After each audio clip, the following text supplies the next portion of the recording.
Hi there, my name is Leah Gomez-Lowe, and I own Nourishing Mothers. I am training to be a holistic nutritionist, and I'm also a yoga instructor. I teach pre- and postnatal yoga. I'm very passionate about the perinatal phase in a woman's life and entering into motherhood. I'm also a mom of two girls. One is 4 and one is 1.5. And today I wanted to talk about postpartum nutrition. So trying to support yourself as much as possible in that postpartum phase. Starting out with rest. So obviously rest has nothing to do with the food that you're putting in your mouth. But the whole idea with holistic nutrition is looking at the entire body. So not just the food and the supplements that you're taking in, but also your lifestyle. Rest is the only time that your body has to heal. So if you've just given birth, if you have physical scars that you need healing as well, then rest is very important. And I know everybody says sleep when baby sleeps, and it's close to impossible to do that, but you need to get creative. So some things that I learned from my first postpartum, moving into my second, is I got my partner to bottle feed my baby every night. So he would do night feed, so that means I would nurse her, go to bed early, and then he would stay up for a couple hours. When she woke up, he would give her a bottle, and then she'd sleep for 2 or 3 more hours. So that means I'm getting anywhere from 4 to 6 solid hours. And I would just put my earplugs in, put my eye mask on, and just sleep. So that was crucial for me. Rest and sleep wards off postpartum mood disorder, which can affect so many women.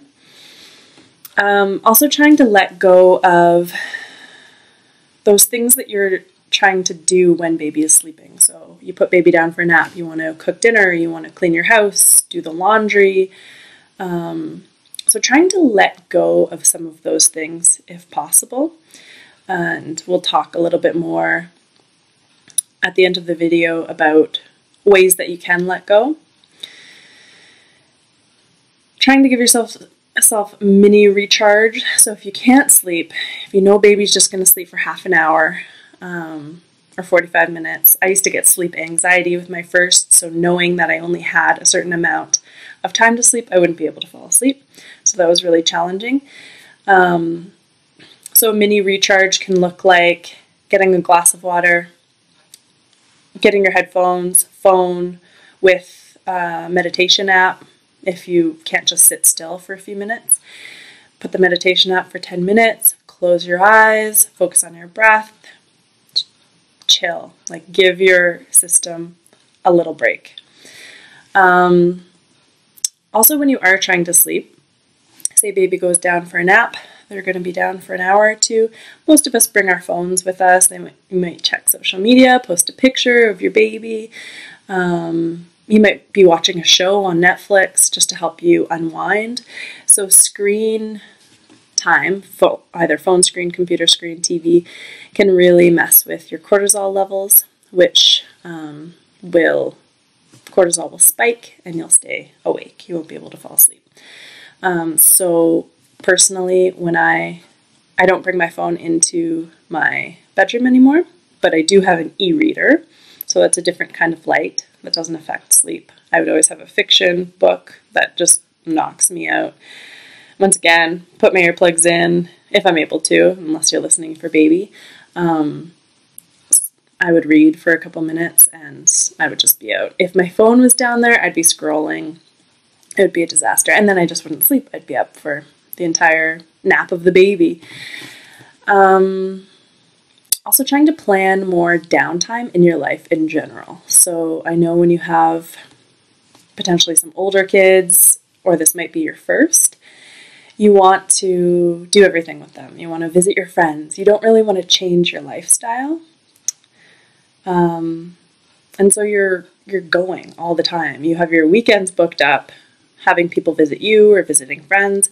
So just trying to step back and plan as much downtime as possible. So for my family, that looks like nothing weekends.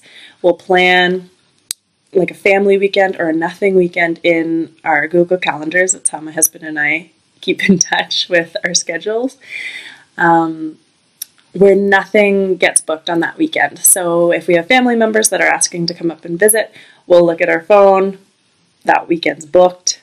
So we treat it like we have plans, even though our plans are to do nothing. So that's really important postpartum. And supporting a healthy sleep. So just like you are maybe learning about creating a sleep routine for your baby, adults need that too. So that can look like taking some magnesium before bed, calm your system down, having a bath, even if it's just for 10 minutes with some Epsom salts, making sure somebody's taking care of baby, you can just close the door.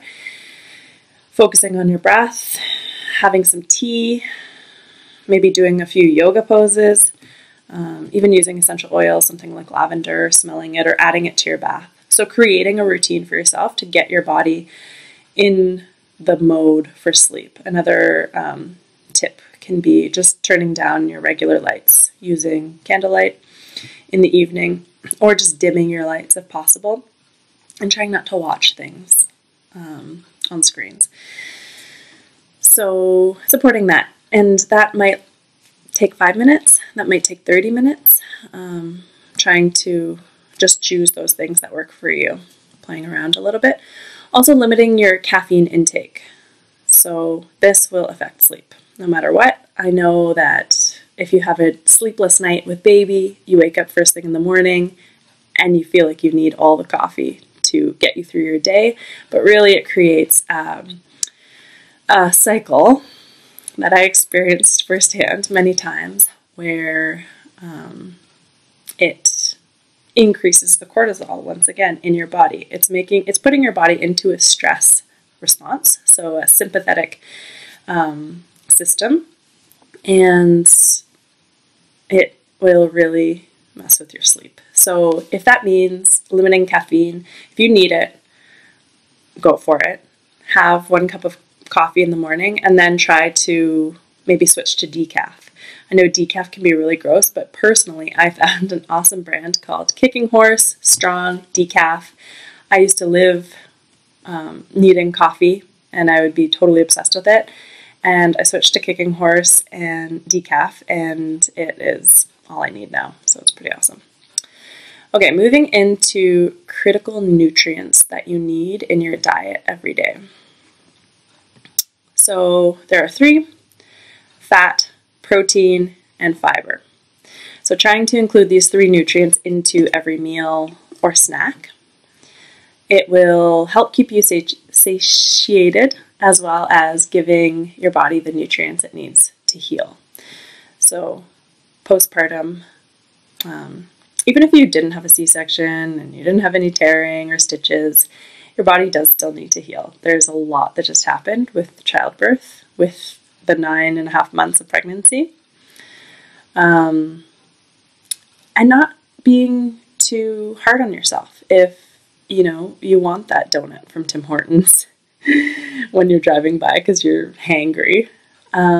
So I like to focus on the 80-20 rule. So 80% of the time I try to eat whole foods, nutrient-dense foods, so that looks like any food that isn't packaged. And 20% of the time just letting go of perfection, like eating that food that you're craving because you're so tired. So carb cravings, when you're tired, your body is craving that because it needs quick energy, and that's what that refined carb will give you. But problem is it doesn't keep you very full, and it doesn't have a lot of nutrients, vitamins in it to help your body. So trying to keep your fridge and your cupboard stocked for quick, easy, and single-handed food. So that might look like hummus and veggies, apple or banana with nut butters, handful of trail mix. One of my favorite snacks for breakfast is smashed avocado and eggs on toast. So just looking for some examples here for fat, protein, and fiber. So fat might look like an avocado, cheese, nuts or nut butters, oils. So just adding oil, healthy oil to everything. So when you're cooking, use lots of oil. Avocado oil or coconut oil are what I prefer. Coconut oil definitely has a flavor to it though, so avocado oil, you might prefer that. Or olive oil. And eggs is another example of fat, and fish. Some examples of protein: eggs, meat, obviously. If you don't eat meat, hemp seeds are a really good one, chickpeas. Greek yogurt is awesome. Making some protein balls or some quinoa egg muffins, and I'll include some recipes in the links. Some examples of fiber are all vegetables and fruits, basically. So greens, adding those greens and cruciferous vegetables and fruits into a smoothie. Legumes, berries, chia seeds are some examples. And I will include some recipes for salmon or tuna melt, Greek yogurt with chia seeds, hemp seeds, berries, and drizzle of honey. Some protein balls, which are my personal fave, quinoa egg muffins, and a smoothie. Another note, and I might come back to this, is when you are making something like protein balls or quinoa egg muffins, it's going to take a little bit of time. So, one, get a friend or family member to make them for you. When that person asks, how can I help? Send them a recipe and say, please make this for me. Two, if you do have the time and the capacity to make it, quadrupling your recipe, doubling or quadrupling. I like to quadruple at least when I'm making these things, so I can have a bunch that day, I can have a bunch in the fridge and a bunch in the freezer. Okay, water. Water can make or break a lot of postpartum experiences, such as constipation, hemorrhoids, breast milk supply, scar healing, and overall hydration. So some tips for drinking more water is buy a special water vessel and bring it with you everywhere. So I just got this really awesome water bottle that I loved. It made me happy. Go to Winners or Indigo. They have some really awesome water bottles. And then you know how much you're getting as well. Always make sure to bring a glass or your water container with you when you're nursing or when you're feeding the baby. So let that be your cue. You have your nursing chair, your baby's thirsty every couple hours. You should also be thirsty. So get that glass of water and make sure to drink it while you are feeding them. Even if you're bottle feeding, or might be a little tricky with the bottle and the glass, but if you don't like water and you find it really challenging to drink water, try any herbal teas or adding citrus to water. So even doing this the night before in a big mason jar, you can, any tea that you might like, anything herbal, you can add it to the mason jar in 1 or 2 bags, depending on the size, pour it in, cover it up. So you're making like an infusion, and then the next day it's room temperature, or you can even put it in the fridge and drink it throughout the day. So you can make a couple of those.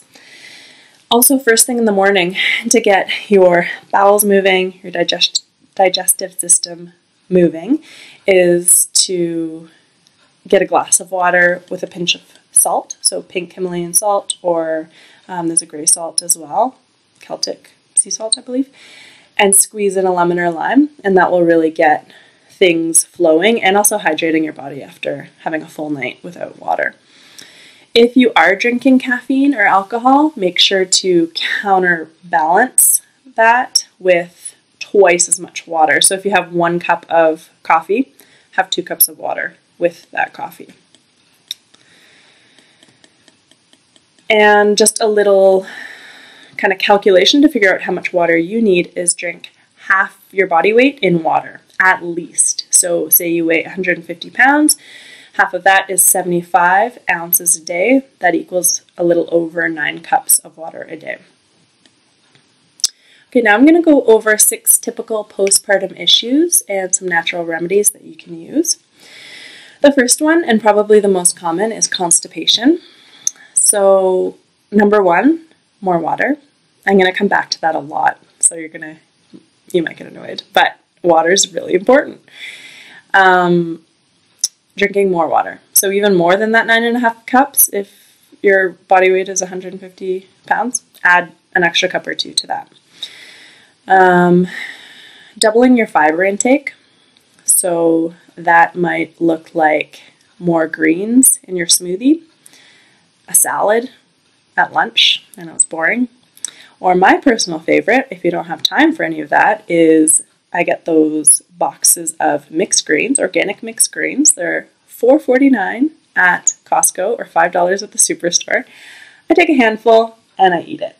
I'll do a couple of those throughout the day if I just don't have time, because making a salad, sitting down to eat it takes time, and right now, chances are you don't have that time.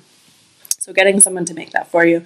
I know personally I had a lot of issues with constipation and hemorrhoids in both of my postpartum periods, and what pretty much saved me was having a daily salad. And that would get things soft, it would get things moving, really helped. So something else for constipation could be taking magnesium and vitamin C. So magnesium citrate will help with constipation. So taking a higher dose of that, anywhere from 800 to 1,000 milligrams daily, split up throughout the day, as well as vitamin C. So at least 4,000 milligrams of vitamin C per day. Vitamin C is different with everyone. Basically, you take it to bowel intolerance. So you can take 10,000 milligrams of vitamin C a day. It might affect you differently. You might be running to the washroom. Well, not running, but you might have to go to the washroom after and things will be really soft. Or it won't affect you at all. So you can play around a little bit with vitamin C. It's one of those vitamins that it's water soluble, so your body will just get rid of the excess. Personally, if I feel a bug coming on in the house, or if I even feel like I got a really crap night of sleep and my body feels stressed, then I will take 2 vitamin C pills with each meal. So they're 1,000 each, so that'd be about 6,000 milligrams a day. And I don't see any I feel good because your body is using extra vitamin C and magnesium when you're in a stress response. So postpartum, most of the time, you are in a stress response. You're not getting enough sleep. Your body was just really went through a potentially traumatic experience. So another thing that can help constipation is walking. At least, some doctors recommend at least 5 kilometers a day. This is if you're healed. Like if you're 1 week postpartum and you're still healing from things, I'm not recommending that you do this. But say it's a couple months postpartum, you're feeling okay, you feel okay walking, put your baby in a carrier or a stroller. It's good for them, it's good for you. And just walk, because moving around, getting the body moving, will get the bowels moving as well. Some things that you can add to smoothies are psyllium husk, chia seeds, or coconut oil, as well as extra greens, just like kale, spinach, whatever you have that's green. And also limiting your caffeine and alcohol. Those will dehydrate you. So, pick your battles. See what it's like to not have that cup of coffee. How bad is your constipation? You might want to do everything to remedy that problem. So with constipation comes hemorrhoids. So fun. I had a lot of experience with this, so I feel like a hemorrhoid pro. So all of the recommendations for constipation: water, fiber, magnesium and vitamin C, walking, adding certain things to your smoothies, limiting caffeine, as well as a few other things. So using a squatty potty. So that's something when you're sitting on the toilet, your feet are elevated, so your knees are higher, just making a more making the bowels a little happier, stretching things out so that it's just a more natural position to have a bowel movement in. Also not straining when you're having a bowel movement. So like you feel it there, but you can't get it out. Like the instinct is just to like, oh, just push it out. Don't do that. It's really bad for hemorrhoids. Daily sits baths. So you can just get this little bath thing that sits over your toilet seat. And I think you get it at like the Shoppers Home Health. It's like $12. And just filling it with warm water. And after you have a bowel movement, or just a few times a day, sitting in there for like 5 minutes, just kind of softening things up. There's a cream that I liked that was nice to use after a bowel movement called HMR hemorrhoid cream. And also not using dry toilet paper when you do use the washroom, using wet wipes, unscented wet wipes as well. Okay, so our third postpartum issue, if you are breastfeeding, is low milk supply. I know a lot of moms worry about this. So, water, again. Number one, I would say, for low milk supply is just making sure that your baby has a good latch, because most of the time that's the problem. Baby isn't taking enough of the nipple in their mouth. So I'm not a lactation consultant, but there are lots of really good lactation consultants out there. In Peterborough, I'll put some links below in the resources. And as well as Lactation League groups in any city that you're in. You can just type in Lactation League and they have different meetup groups. They can give you tips. Also, just making sure that you're eating good food, getting those nutrients that you need, because if you're not, and if you're just eating pasta and bread every day, your body's going to have a harder time doing this extra task of making food for your baby. Also, increased consumption of, this is my favorite word, galactagogues. I don't even know if I'm saying that right. So that is foods and herbs that can increase your milk supply. So I'm going to talk about that more in a moment. Okay, C-section scar healing can be another issue with postpartum. So something that you should be doing once you get the go-ahead from your doctor or your midwife is to do daily scar massage.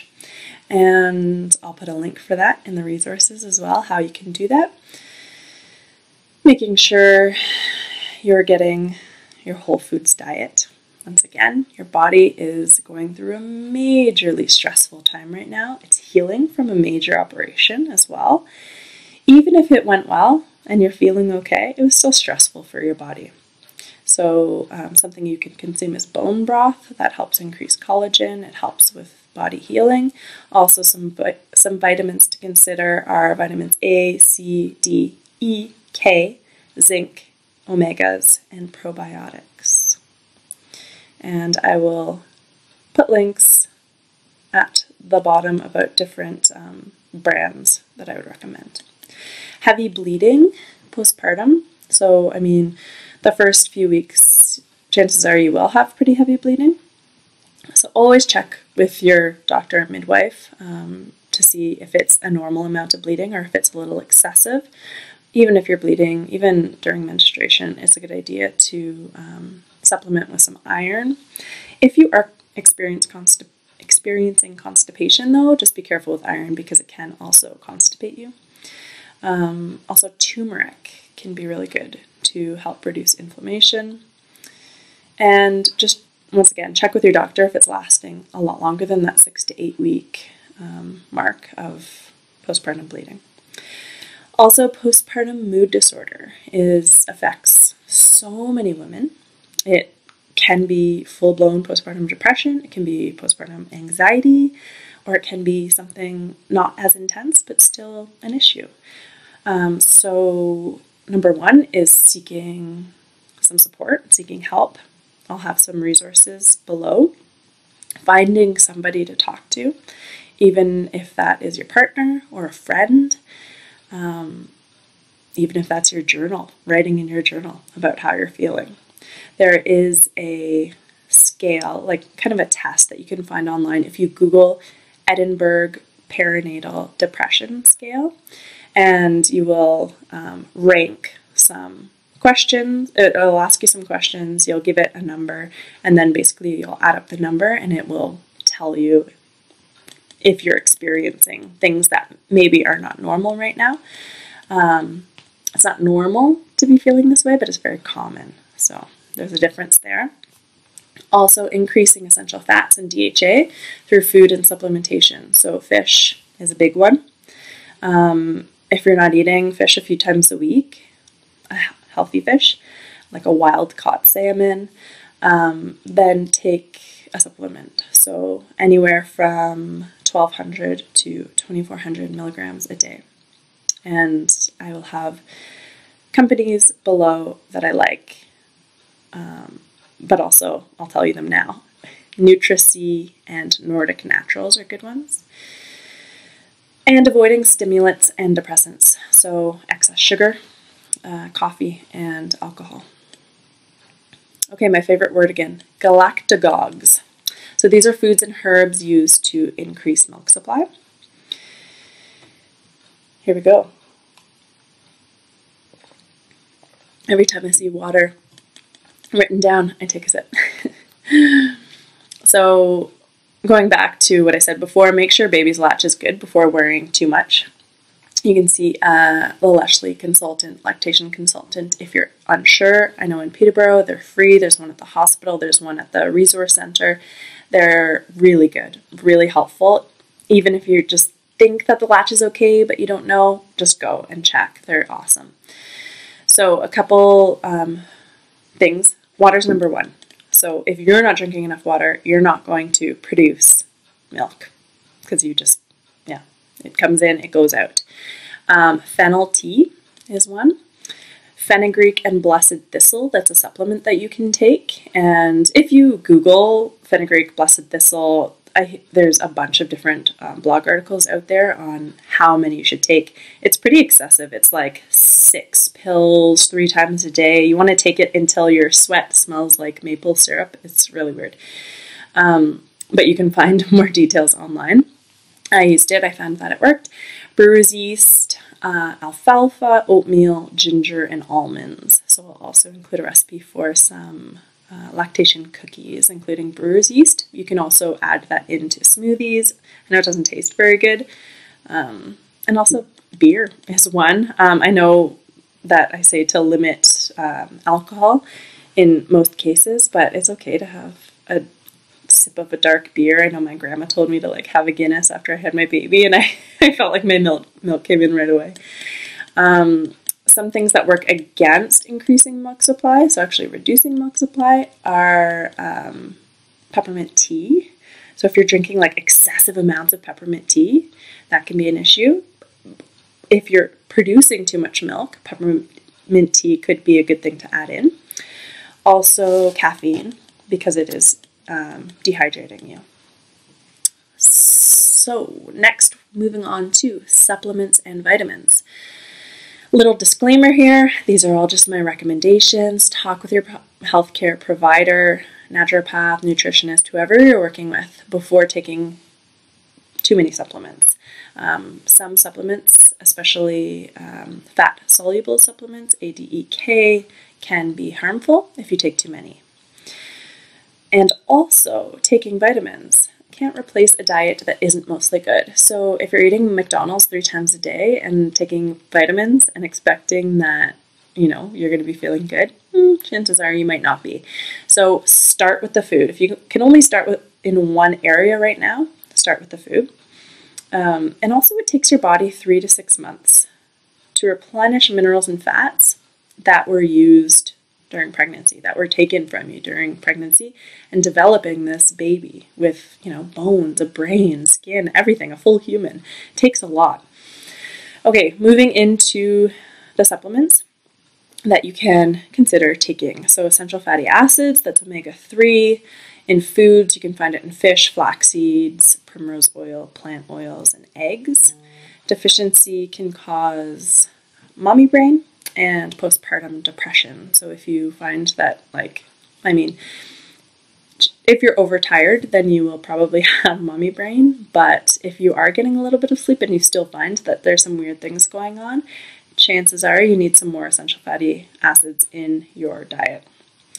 Probiotics and prebiotics. So prebiotics feed the probiotics. Probiotics are healthy bacteria in your gut. I would recommend this for any postpartum mom, especially if you have had any antibiotics during pregnancy or postpartum, or if antibiotics were used during surgery. So some reputable companies below, and also trying to eat probiotic foods daily. So kefir, sauerkraut, kimchi, miso are some examples of that. And I like to make my own sauerkraut, but it takes some time, and you probably don't have time right now. So Costco, you can buy a good fermented sauerkraut. Just make sure if you're buying a sauerkraut off the shelves in stores, that's not a fermented sauerkraut. It's just vinegar and cabbage. So the natural fermentation process is where the healthy bacteria comes from. Vitamin D is the next one. So try to get a pinking amount of sun every day before you burn. Make sure, so that could be 15 minutes. It could be half an hour, depending on your skin tone. And then try to supplement in the winter months. So I have a supplement that I take. It's by Nutrici. It's an omega-3 and vitamin D. So it's kind of nice that you get it together. Vitamin D also needs fat to absorb into the body.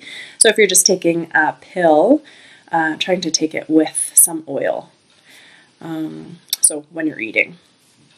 Prenatal multivitamin is also really important, especially if you're breastfeeding. So Ganestra, Prenavite, Thorne, and Vitamost are a couple brands that I like. Magnesium is really important. Like I said before bed, bisglycinate is a good one. And then if you're experiencing constipation, magnesium citrate.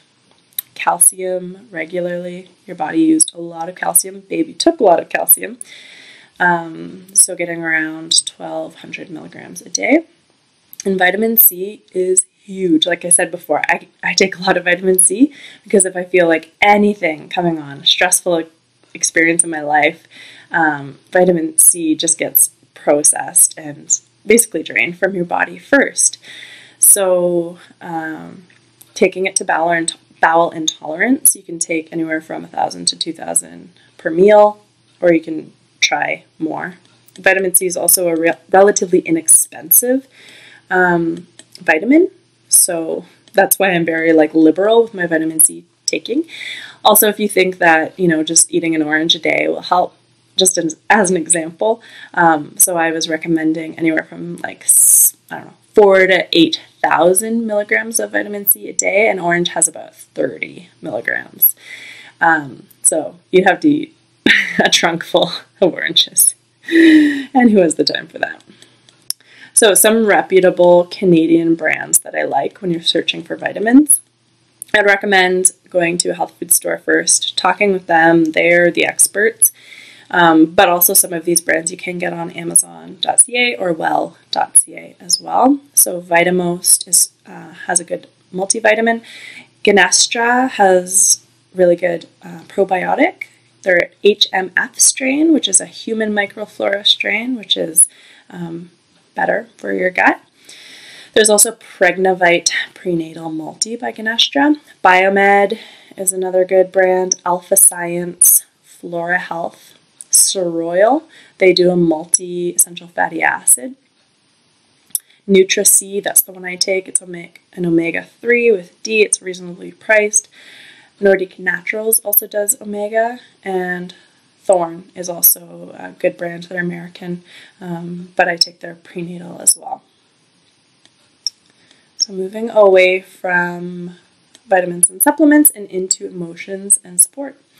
Emotions play a huge part in healing.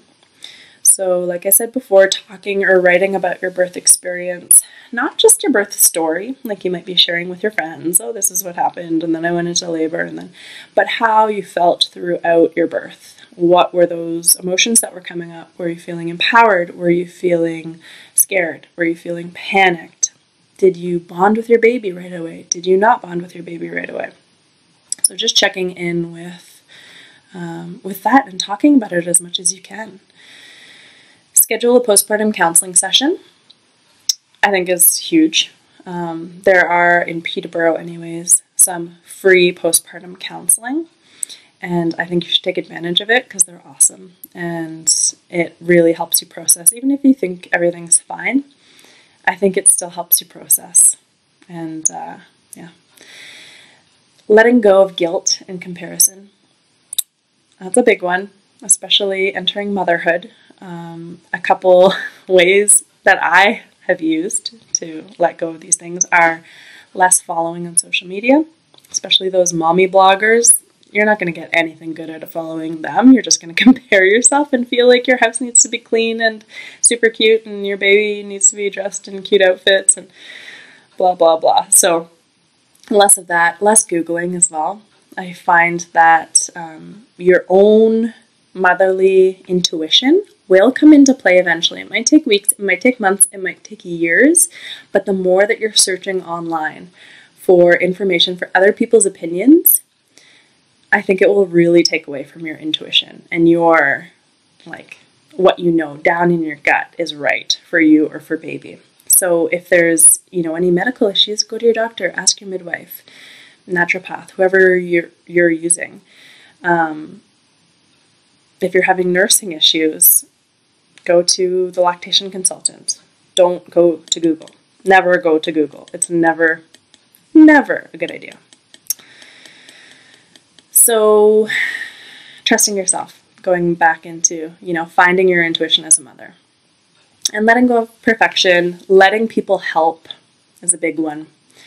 When your mother, your brother, your friend says, how can I help?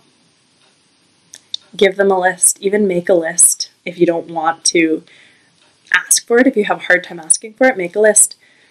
Do dishes, get groceries, make a meal, and just give them the list or send it to them and say, choose something, anything will help. So that's a good idea. And remembering, this is a season in your life. This will pass. I should have ended on that, but I have a little more. So trying to get creative with your support. These are all things that I've used and I found have really helped. The big issue right now in this postpartum time is you're kind of in survival mode. You're trying to sleep whenever you can. You feel like you're not getting enough food. So just trying to take away all of the excess that you can take away. So trying to basically outsource things. Meal boxes are a really good one. Some companies are Yum, Good Foods, HelloFresh.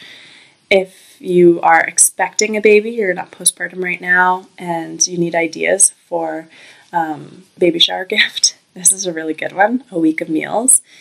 The cheapest one so far as of making this video is Yum, yumm.ca. I know that because I use them. I still get meal boxes, and my baby's like 1.5 years. She's almost 2. And it just helps clear out that mental space and time in our days, in our weeks, to go get groceries, figure out what meals we're going to do, blah, blah, blah. I find they don't add a ton of vegetables, so I try to add in extra. Also grocery pickup. This is awesome because who wants to go to the grocery store with a newborn baby? It's not really fun. Maybe if they're newborn, but they're just sleeping. So the Superstore does grocery pickup. Walmart does grocery pickup. And I just found out that No Frills does it. The only thing with No Frills is you actually have to park your car, go in, and get it. Whereas Walmart and the Superstore will bring it to your car. You just have to pop your trunk. They'll put it in for you, give you a water, cookie, banana. You're good to go. So this is nice. It helps you stay on budget. It also helps you get all of those groceries that you need, obviously. And you can also get other people to pick it up for you. So the first few weeks, I would just order it and then send the email to my mom, and she would go pick it up. So that was really awesome. And I'd get all the groceries that I wanted. I don't owe anybody money. It's nice and clean. Getting a house cleaner, if you can. I know this can be expensive, so maybe you can add these items onto a list for a friend or family member, someone that you feel comfortable with, comfortable enough in your house. Looking into sleep consultants if you're really struggling with your baby's sleep. Sometimes you might just need somebody to tell you what to do with sleep training or whatever that you decide that you're doing. Getting your partner to do a night feed. Like I said at the very beginning, aiming to get that solid chunk of sleep every day. Using a dog walker if you have a dog. Although if you're constipated, it's good to walk. And sometimes it's nice to get outside too. If you have older children, getting your kid in daycare that extra day, or with a family member, just taking that mental load and stress off of you. Also, there are postpartum doulas who are amazing. They can help you with anything. They can help you process your birth. They can help you with baby. They can do stuff around your house, so they're really awesome. And trying to get social a little bit. I know it's hard, but just when you feel like you're not alone in all of this, it makes it a little bit easier. So finding a postpartum group. Play Cafe has some good ones. Finding an exercise group.